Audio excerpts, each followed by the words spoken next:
Hey guys, and welcome to day 13. So this is talking about glorify the Son, which is from John chapter 17, verses 1 to 8. After Jesus had said this, he lifted his eyes up to heaven. Father, he said, the moment has come, glorify your Son, so that your Son may glorify you. Do this in the same way as you did when you gave him authority over all flesh, so that he could give the life of God's coming age to everyone you gave him. And by the life of God's coming age, I mean this, that they should know you, the only true God, and Jesus the Messiah, the one who you sent. I glorified you on earth by completing the work you gave me to do.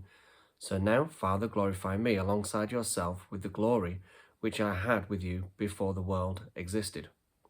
I revealed your name to the people who gave me out of the world.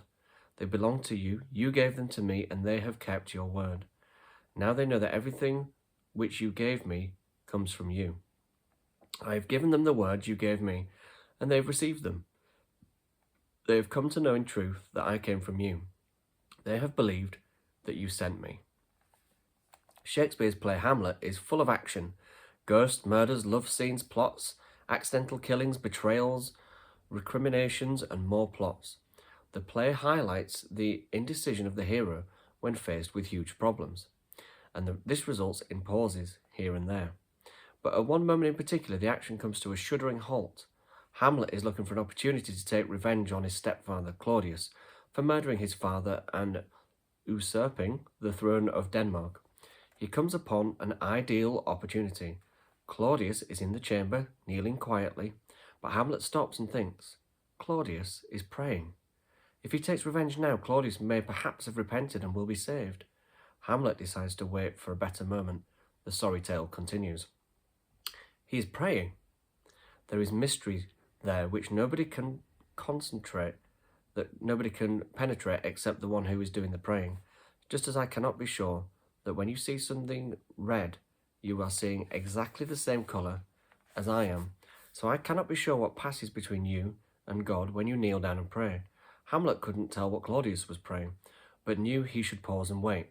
And with a totally different king, equally caught up in mystery, intrigue and plots, but innocent of all, we come to a place where we too should pause and wait and perhaps quietly join in. Jesus is praying. Of course, we know that Jesus prayed.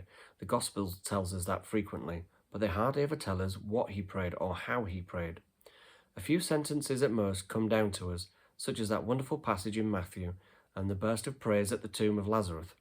Interestingly, both of these passages look remarkably like shorter versions of what we find in this outstanding, ecstatic chapter in the Gospel of John. I once heard an actor read the whole of John's Gospel, and when he came to this chapter, he knelt down and prayed it as a prayer. It sounded and felt like a prayer. This is not simply a theological treatise, which John putting ideas together and placing them on Jesus' lips, nor, we may suppose, is John remembering it all without having prayed through it himself over and over again. The mention of Jesus the Messiah in verse 3 sounds very strange from Jesus himself, perhaps here, and maybe elsewhere too. John, the praying teacher, in order to make the prayer his own and pass it on to his followers, has turned phrases round so that they may become, so to speak, prayable by the continuing community. But in essence, the prayer draws together everything that the gospel story is put about up until this point. I remember the first time as a young musician, not me, this guy is obviously still a musician, also a musician, that I sat in the middle of a school orchestra and played my small part with the music happening all around me instead of coming at me from the loudspeaker of a radio or record player. When you make this prayer your own, when you enter into this chapter and see what happens, you are being invited to come into the heart of the intimate relation between Jesus and the Father and have it, so to speak, happen all around you. That is both what the prayer embodies and also its central subject matter. The first section of prayer is a celebration and a request. The two are closely linked. Jesus is celebrating the fact that his work is done.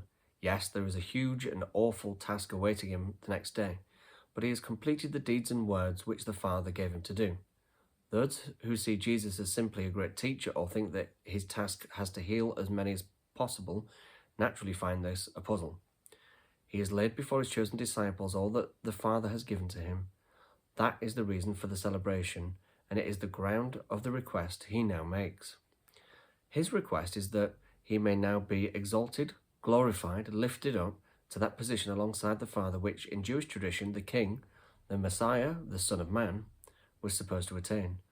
The Messiah, say the Psalms, will rule a kingdom that stretches from sea to sea, from river to river, to the ends of the earth. In other words, we will have a universal domain.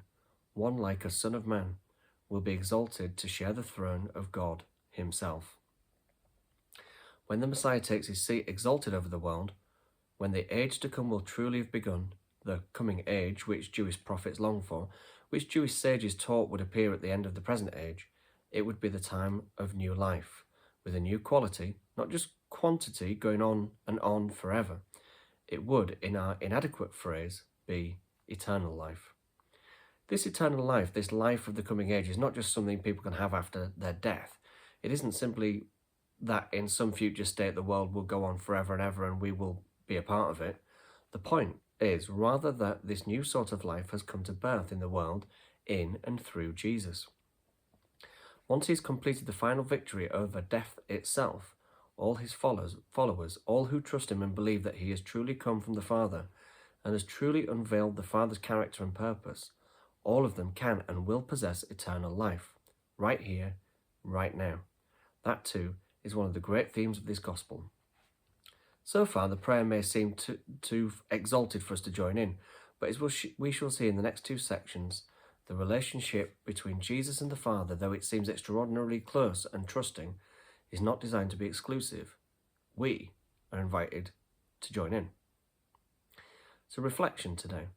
How can you cultivate a sense of closeness and communion with God in your life? What practices or attitudes can help us to experience the presence of God happening all around us? I think one of the greatest ways, not exclusively, but one of the greatest ways is to do that through prayer and building a relationship with God through prayer and communion with him. How does the understanding of eternal life in the Gospel of John differ from common conceptions of life after death? How does this understanding shape your own concept of the present moment and your relationship with God? I think John's conception of life after death is like a renewed world. It's the quality of our lives, it's the quality of our behaviours and the way that we and people treat each other. And that it's not just about some kind of Highlander type being able to live forever and being immortal, but it's being able to do so whilst being with Jesus and having a relationship with the God that made us and created the world. Okay, thanks guys. Have a lovely day. See you tomorrow.